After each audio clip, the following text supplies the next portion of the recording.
Stand up right now if you're physically able to do so. Go ahead. I'll wait patiently while you get to your feet. Once you're standing, take a deliberate pause and really tune in to how your body and mind feel in this exact moment. Are you noticing some stiffness settling into your joints or lower back? Perhaps a general tiredness weighing on you? Or maybe that familiar mental fog slowly clouding your thoughts? Here's an important truth that too many seniors unfortunately overlook or dismiss: the subtle dullness in your thinking right now, along with those frustrating occasional memory slips or difficulties finding the right word, may not be an inevitable or perfectly normal part of aging, even though that's what so many have come to accept over the years. Let me share the eye-opening and often surprising reality. These persistent sleep problems are quietly and steadily wearing down the long-term health and performance of your brain. This damage occurs silently, without clear physical pain, without dramatic warning signals, and frequently without you even noticing the gradual harm happening deep within. What if I told you directly that the single biggest hidden factor quietly undermining brain health in so many older adults isn't excessive sugar, isn't accumulated chronic stress from past years, and isn't primarily your genes, but something far more widespread, routine, and entirely within your power to improve: your sleep habits, patterns, and daily routines? My name is Dr. Name, and for more than 20 years, I've dedicated my entire professional career and clinical research to investigating the profound connections between sleep patterns and ongoing brain health, especially in seniors. In my practice, day after day, I see the same troubling pattern appear with painful consistency. Seniors arrive at my office convinced, often anxious, sometimes genuinely frightened, that their increasing memory lapses, growing irritability or short temper, or moments of confusion are simply unavoidable signs of getting older that everyone must eventually accept and cannot avoid. Yet, in a surprisingly large number of these cases, when we examine the full picture carefully, the true underlying cause is something much more fixable, treatable, and manageable: the way they've been sleeping, or, more precisely, the ways they've been falling short of consistently high-quality, deeply restorative sleep night after night.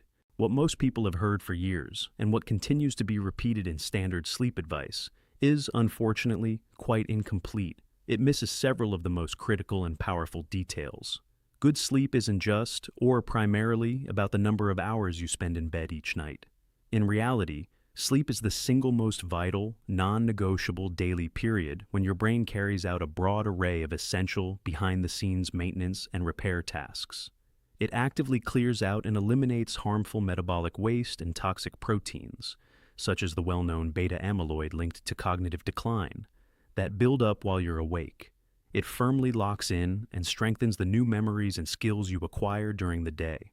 It performs delicate repairs on worn or damaged neural pathways, and it resets and rebalances your emotional centers to restore calm and emotional resilience for the coming day. When sleep becomes consistently interrupted, fragmented, shallow, or deficient in true quality, even if the total hours appear acceptable, the brain is almost always the first organ to display the resulting damage, decline, and reduced function. From a detailed clinical and neuroscientific perspective, the suprachiasmatic nucleus, SCN, the brain's master internal clock, located in the hypothalamus, depends heavily on steady, reliable, repeated timing cues from your daily habits and environment to remain synchronized and perform optimally. When bedtime varies too much or becomes irregular, even by just an hour or two from one night to the next, the amount and quality of deep NREM sleep, which is absolutely essential for robust long-term memory consolidation and synaptic pruning, become noticeably reduced, weakened, and disrupted. A thorough long-term study conducted by researchers at the University of Colorado Boulder tracked 300 adults across a full 8 years. The findings revealed that individuals with inconsistent or widely fluctuating sleep schedules experienced a striking 30% faster decline, specifically in episodic memory, the kind involved in recalling personal events and experiences. And this accelerated decline occurred even when their average nightly sleep duration stayed roughly the same. Another extremely common habit among many seniors is remaining awake in bed for extended periods, anywhere from 20 minutes to an hour or longer, night after night, while convincing themselves it's not a serious problem or this happens to everyone now and then. But this practice is particularly damaging, insidious, and self-perpetuating. Your brain is a highly efficient, lifelong learning organ that continually forms strong associations between places, behaviors, and mental states.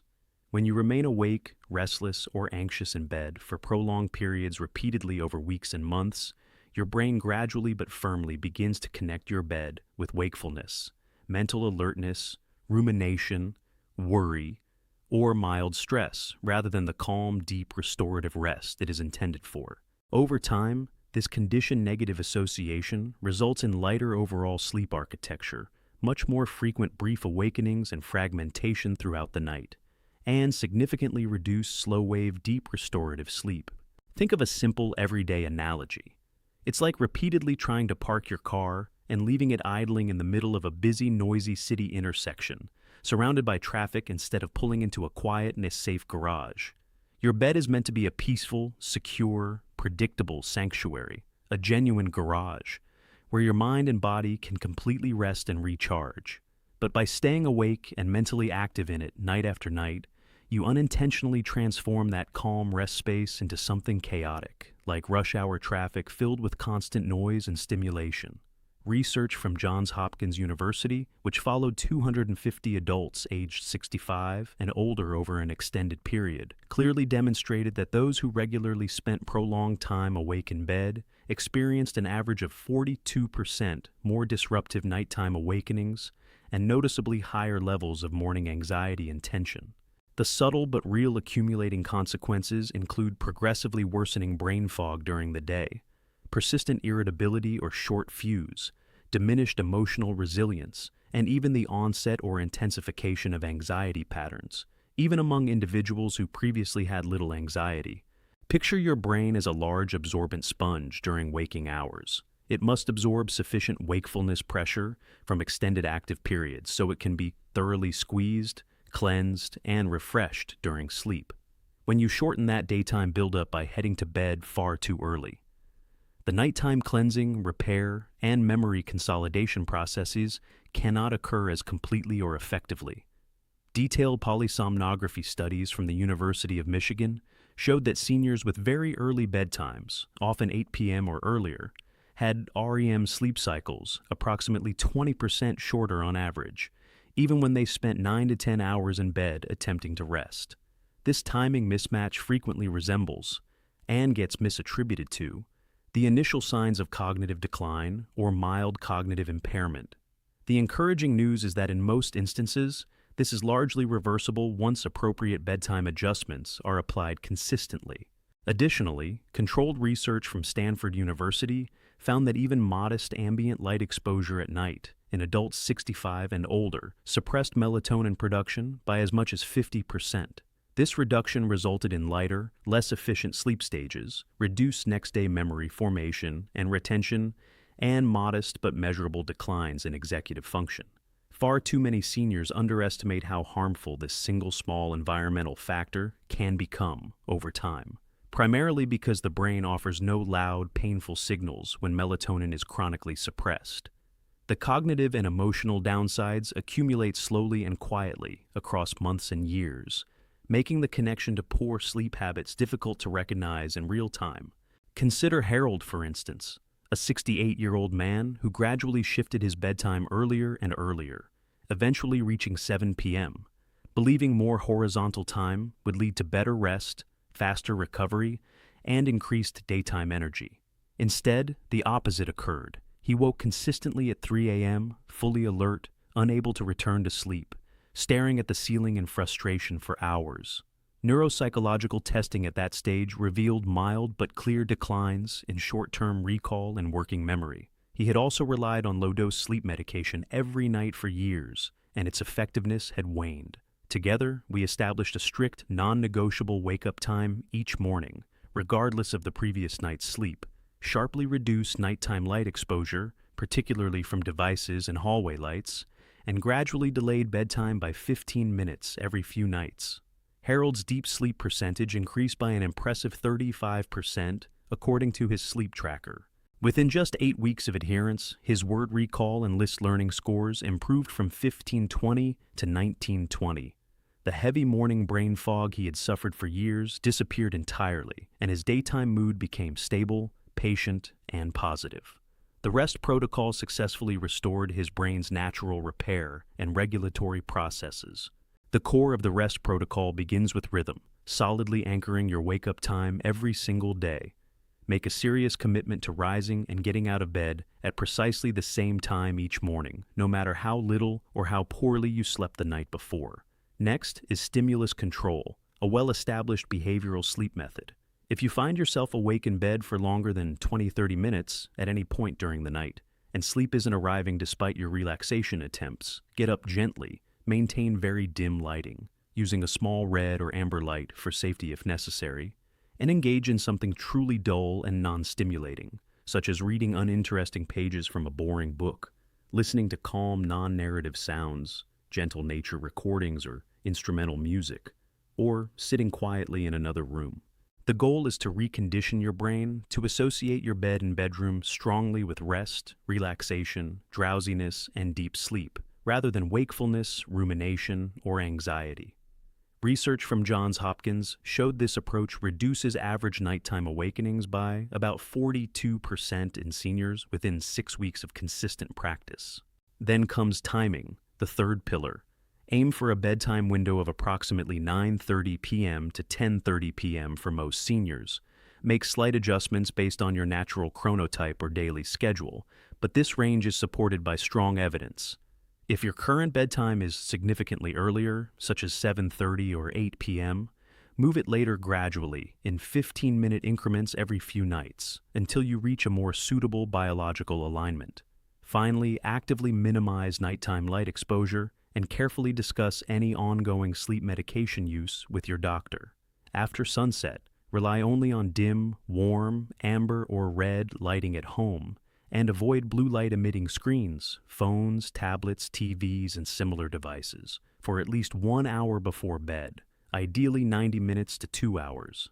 Protecting your natural melatonin production is crucial for achieving deeper, more restorative sleep and supporting overnight brain repair, memory consolidation, synaptic balance, and emotional reset. In even modest, consistent improvements in light management and screen habits frequently deliver surprisingly substantial and enduring benefits to daily brain function and overall well-being. Let me be completely clear and responsible.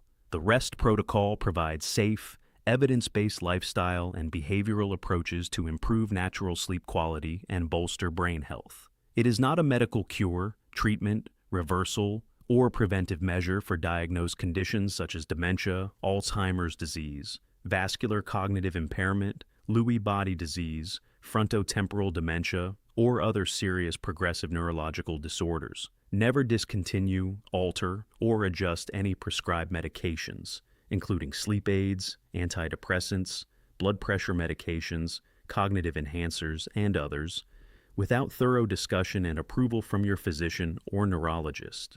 If you have untreated obstructive sleep apnea, significant heart conditions, such as congestive heart failure, recent heart attack, or arrhythmias, severe untreated depression, bipolar disorder, restless leg syndrome, chronic pain that disrupts sleep, or other major medical or psychiatric concerns, consult your doctor, a sleep specialist, or the appropriate expert before implementing substantial changes to your sleep routine. The most effective method is gradual implementation. Begin with a fixed wake-up time, slowly adjust bedtime, then incorporate stimulus control and light management once the foundation feels stable. Gradual changes allow your body and brain to adapt comfortably and sustainably, much better than sudden shifts. These steps are low risk, generally safe for most older adults when approached mindfully, and supported by robust peer-reviewed evidence demonstrating genuine improvements in sleep quality, cognition, and brain health during aging. My personal challenge to you today is this. Select just one element of the REST protocol, perhaps committing to a fixed wake-up time, including weekends, gradually shifting bedtime closer to 9:30 to 10:30 p.m., reducing evening light exposure, or using stimulus control when you stay awake too long in bed, and dedicate yourself fully to it for the next 30 days without exceptions. Each day, jot down a brief note on how your mental clarity, mood stability, and memory reliability feel compared to before. After 30 days, come back here and share honestly in the comments what worked well, what felt difficult, and any changes, big or small, in brain function, energy, mood, or sharpness. Your genuine stories can inspire, encourage, and foster hope and community for others dealing with similar struggles, while also building personal accountability. Your brain has faithfully supported you through decades of life's ups and downs, joys, challenges, triumphs, hardships, quiet victories, everything. It has served as your companion, problem solver, memory keeper, and emotional anchor. It deserves far more than to be dismissed as just old age, when so much of the decline may actually stem from fixable sleep issues rather than irreversible aging. The empowering reality is that you can take practical, science-backed steps right now to achieve sharper memory, improve focus, steadier emotions, and renewed mental vitality, all through careful, consistent enhancements to your sleep habits. The overlooked reality remains this: poor, inconsistent, low-quality sleep, not merely sugar, not chronic stress by itself, not solely genetics, is quietly accelerating brain function decline every day, often without pain or obvious signals. Across more than 20 years in senior brain health and sleep research and clinical practice, I've observed this preventable pattern repeating in hundreds of patients. Memory problems, irritability, confusion, word-finding difficulties, daytime fatigue, and reduced resilience frequently originate from chronic sleep disruptions and suboptimal sleep structure rather than pure aging. Sleep functions as active nightly brain housekeeping, clearing toxins, storing memories, repairing connections, and resetting emotions. When quality declines, the brain bears the impact first and most severely. The truth that far too many continue to overlook, undervalue, or completely miss is this: poor, disrupted, inconsistent, or low-quality sleep habits. Not excessive sugar consumption over the years, not ongoing chronic stress and isolation, and not only genetic factors are quietly, persistently affecting, impairing, and hastening decline in brain function every single day, often without causing pain, without dramatic immediate warnings, and without making the connection obvious. After devoting more than 20 years specifically to the intersection of senior brain health and sleep science in research and clinical settings, I have seen this same preventable pattern recur over and over in practice with hundreds upon hundreds of patients. Memory lapses, heightened irritability or emotional reactivity, increasing confusion or word-finding struggles, persistent daytime fatigue, and diminished mental resilience very commonly trace back to underlying chronic sleep disruptions and suboptimal sleep architecture, rather than to pure, unavoidable, unstoppable aging alone. Sleep is far more than passive time spent lying in bed. It acts as the critical, active nightly period when your brain conducts essential housekeeping, clearing toxic metabolic waste accumulated during the day, consolidating and reinforcing newly formed memories into long-term storage, performing microscopic repairs to damaged or weakened neural connections, and resetting your emotional equilibrium and limbic system for improved stability and adaptability moving forward. When sleep quality repeatedly falters, fragments, or loses depth, your brain inevitably experiences the consequences first and most profoundly, often well before other organs display clear signs. Thank you sincerely from the bottom of my heart for taking the time to watch, listen, or read all the way through to this point. It truly means a lot that you dedicated this time to learning about something so fundamental to your long-term well-being. Please feel entirely free and encouraged to share your current age in the comments below. It helps create community perspective. Or simply type the word foggy if that one word deeply captures how your thinking or energy feels these days. Or write I'm in if you're ready and motivated to begin at least one small, practical change from the rest protocol starting tonight or tomorrow. Protecting and improving your sleep is truly one of the kindest, most powerful, most accessible, and highest impact actions you can take for the long-term health, sharpness, and vitality of your mind. I genuinely appreciate you being here with me today, and I look forward to hearing from you soon, whether it's your brain restored confirmation, your 30-day update, or just a short note on how this information resonated with you. Take good care of yourself and your sleep. Until next time. One final gentle reminder before we close. The changes in the rest protocol are deliberately designed to be approachable, sustainable, and forgiving. You don't need to transform your entire life overnight. In fact, attempting to implement everything simultaneously often leads to overwhelm and rapid burnout. That's precisely why the protocol stresses beginning with just one pillar, rhythm being the most powerful and foundational, since a rock-solid wake-up time establishes a dependable anchor around which everything else can build. Once that anchor is secure, the remaining adjustments, bedtime timing, stimulus control, light management, become noticeably easier and more effective with time. Many who start this journey report that the first week or two may feel a bit unusual. Perhaps you'll wake at your new fixed time feeling groggy after a short night, or you'll face the strong temptation to nap during the day. A very common urge, but one worth gently resisting when possible to maintain nighttime sleep drive. These temporary discomforts are normal indicators that your body's internal clock and sleep pressure systems are recalibrating. They nearly always diminish within 7 to 14 days as consistency strengthens and your circadian rhythm solidifies. If you encounter persistent challenges, such as remaining extremely sleepy during the day after several weeks of dedicated effort, or noticing loud snoring or gasping episodes, as reported by a partner, frequent leg movements that wake you, or other signs suggesting a possible underlying sleep disorder, please don't delay seeking professional evaluation. A sleep study, polysomnography, or consultation with a board-certified sleep medicine specialist can identify treatable conditions like sleep apnea, periodic limb movement disorder, or others that behavioral changes alone cannot fully address. Treating those root issues first often makes the rest protocol more effective and faster acting. For the majority of cases, where accumulated poor sleep habits rather than a major undiagnosed medical sleep disorder are the primary concern, the strength of this approach lies in its simplicity and empowerment. You don't require expensive devices, fancy supplements, or complex routines. What you need is consistency, patience, and a commitment to treating your sleep with the same respect you give to other key areas of health: nutrition, physical activity, relationships. Sleep is not a luxury or an optional add-on. It is the foundation that enables every other aspect of life to perform at its best. As you proceed with your chosen single change over the next 30 days, approach it with curiosity instead of perfectionism. Notice what occurs when you honor your wake-up time, even after a poor night. Observe how your energy, mood, and mental sharpness shift, even subtly, when you limit screens and bright lights in the evening. Pay attention to whether leaving the bed after 20-30 minutes of wakefulness shortens the time needed to fall back asleep upon returning. These small personal observations are powerful. They transform abstract science into tangible lived experience and provide concrete proof that your efforts are producing results. When those 30 days conclude, I sincerely hope you'll return and share.